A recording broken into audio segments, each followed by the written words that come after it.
Ay, meron siya. May laman na yung binunot ko.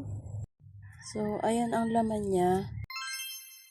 Hello everyone! Another day, another ganap sa buhay ulit. And for today's video, ako nga ni pala ay nag-prepare ng lupa na pagtaniman ko ng patatas. Ngayon, September 11, ayan, ako yung nagabungkan nga nito at ako ay mag-try magtanim ng patatas. Ayan, ito na siya, yung nagawa ko, yung nabungkal ko na lupa. Ayan, space lang na yan, maliit lang. Meron ako dito yung patatas. So, ayan yung na-cultivate kong lupa. So, magta-try ako magtanim. Tubo na siya. Nabili ko ay tubo na siya. So, hatiin ko to. Yan. Hati-hatiin ko para madami. Kasi ilang piraso lang to. Yan. So, ayan na guys. Napaghati-hati ko na siya. Ayan. Yan.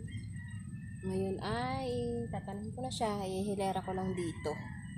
At ayan na, naihilera ko na, tatabunan ko na lang yan. So, ayan guys, ayan, ganyan magtanim, nasa ibabaw yung may tubo na. Yan, konti lang naman yung itatabo natin. So, trinay ko lang magtanim nitong patatas kung successful baga.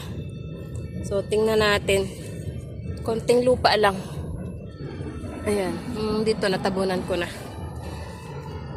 Ayan, konti lang to, ayan lang, may mga langgam agad. Yan lang yung aking pinagtaniman yan. Konting space na yan.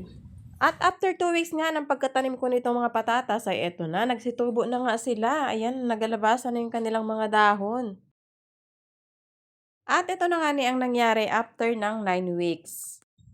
Ayan, andito ako sa aking taniman at tingnan ko yung tinanim ko dati na mga patatas. Kaya lang, sad to say, ay walang nabuhay. Walang nagdiretso. May nabuhay pero walang nagdiretso.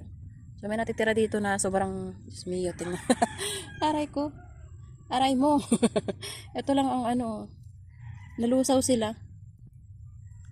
Marami ito dati na tumubo pero nalusaw din. Hindi ko alam kung anong dahil. So ayun, failed ang aking tanim na patatas. So katry ulit ako. Ganun talaga sa pagtatanim ay meron talaga. Ay, meron siya. May laman na yung binunot ko. Diyos mio. Kaliit, oh. Nalaman nga naman siya. Kaya lang, siguro dapat ay hindi ko na nga ni biniak-biak kasi hindi rin kasi maganda yung lupa eh. Ay, dalawa, oh. Naglalaman siya. Na-excite tuloy ako. Kaya lang, ba't ba ganun kasi? Matigas kasi ang lupa. Dapat talaga ay yung parang mabuhangin, mabuhaghag. No? Kaya lang, bibili pa ako ng ganun kasi na lupa eh. Oh, may laman din yung isa, oh. May laman siya. Maliliit nga lang. So, ayan ang laman niya. Yun, sobrang liit. Lumaman naman, Ayan. Malaki pa yung itlog ng pugo.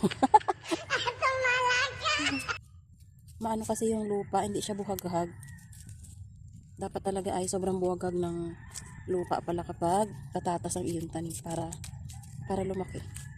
Yan, matigas siya eh. Dito na lang to. Bale mo tumubo.